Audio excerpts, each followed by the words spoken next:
Hi, Abraham. Today's the best day ever.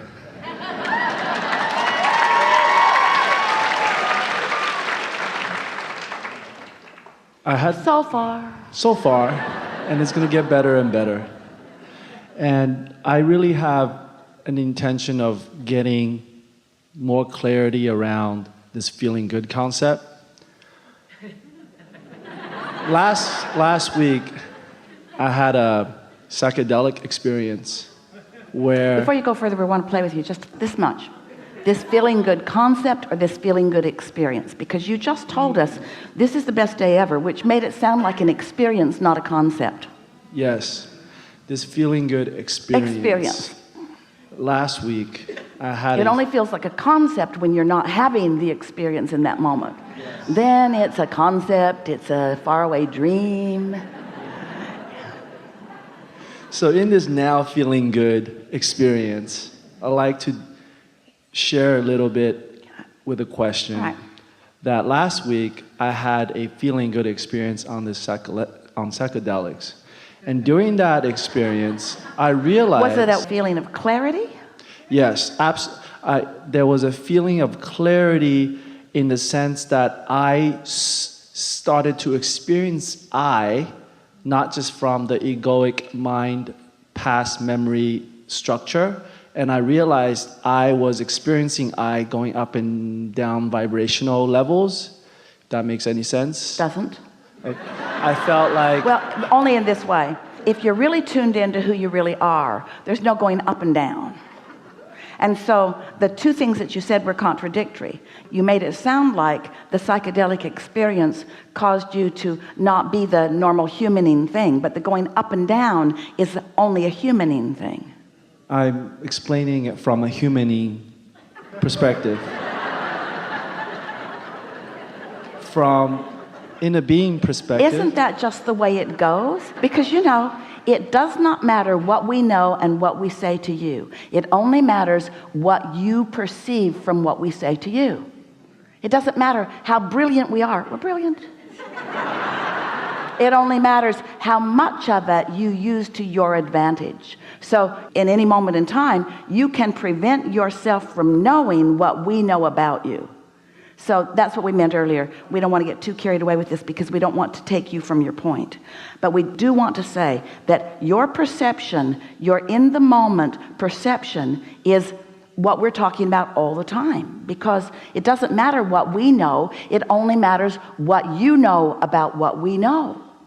And if you've let your life train you to know things that aren't the things that we know, then you're not receiving the benefit of what we know because you're so believing of what you've known before. Does that make sense to you?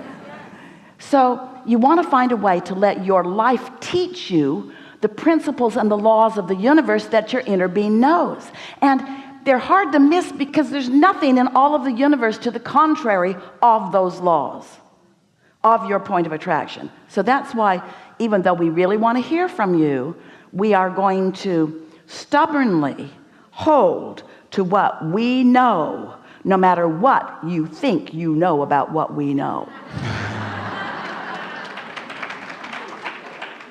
Fair enough? Thank you. What I know is that when I'm listening to you, Abraham, there's a part of me that knows that I'm listening to myself in a way. That's a perfectly fine way to put it. I'm me, myself, my inner being knows what I think I'm hearing Abraham say right now. That's what resonance is. You just described what resonance is. I'm feeling that in a deep way I know this. That's what resonance is. That's guidance. That's you and you coming together in absolute oneness. Yeah.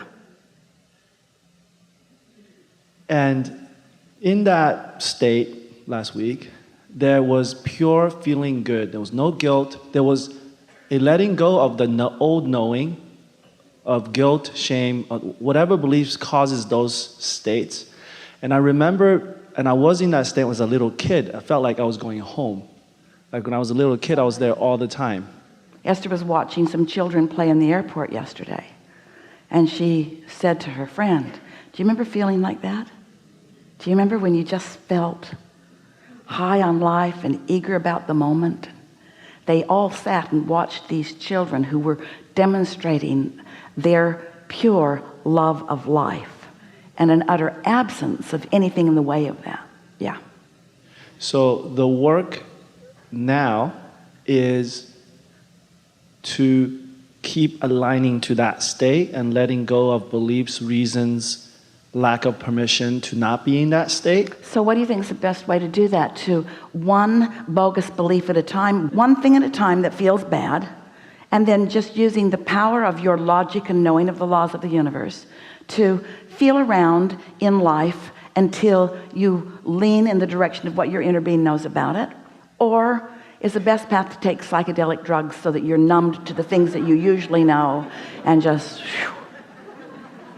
I think it's the way I prefer is to be in that state naturally to the best of my abilities at every given moment. And that experience helped me kind of reconnect to what is possible that I forgot. And we just have a question. Be careful, because it's a trap. Okay. Our question is, what makes you think that that experience helped you to reconnect? Because it felt so great. Yes. Which is what we keep coming back around to. In other words, I had an experience where I felt my alignment. And we're just saying to you, you can find that feeling whether you're under the influence of psychedelics or not. Yes. Yeah. Okay. And there's a part of me that's efforting, which that happens. Tell us more what you mean by that, because it's a human trait and there's nothing wrong with it.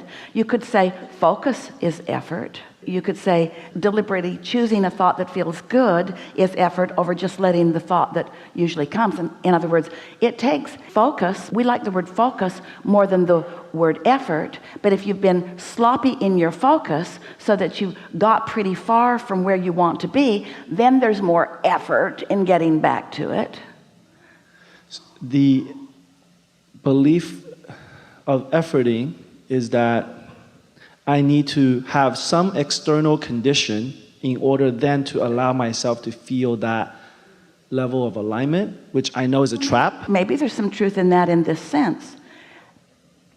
What if the external condition which caused negative emotion, My interpretation. what if the experience that you didn't want to happen caused negative emotion, which caused a launching of a rocket of desire, but the new rocket, even though it's really powerful, is not where you're vibrating, and so it takes some deliberate, steady attention in order to bridge the belief or shift it. And what's required to do that is a desire to feel good. If you can start with the premise that you want to feel good, and then you can identify the situations under which you did feel good, and you can come to the honest realization that the times that you feel the best are when you're in most resonance with who you are. Now you have your own roadmap, and now there's no mystery. We want to give you something here, and you already know this, but we want to speak it in a way that makes it impossible to not know it. If there is law of attraction, and there is, and if it's only attraction, and it is only attraction, which means there's no assertion, then you're always calling to you whatever's coming, whether you want it or not, through your attention to it. So let's say that you believe that premise and that you're focused there and you really understand that you're getting what you're thinking about. And thinking about it didn't bother you so much, but now you've got it. The fleshed out reality of it is clearly not what you want. So you realize that you've attracted something that you do not want. So if you say to yourself, well, I did attract it, then you're home free. But if you do what most people do, by believing what you've been hearing yourself say, I said I didn't want it, so it's hard for me to accept that I attracted it. Or I gave these words and these words and these words to those people. In other words, Esther saying to her contractors, I believe in you. So why is she getting something she doesn't want? What's the truth? Does she believe in them? Shocking. I want to control my life through my words. And I told you I thought you were good. Why weren't you? This is really a leading edge conversation we're having here. So when you begin to accept, when you accept that the thing that makes you feel like you have to offer effort, when that feeling of needing to offer effort is present within you, 100% of the time, this is what's going on.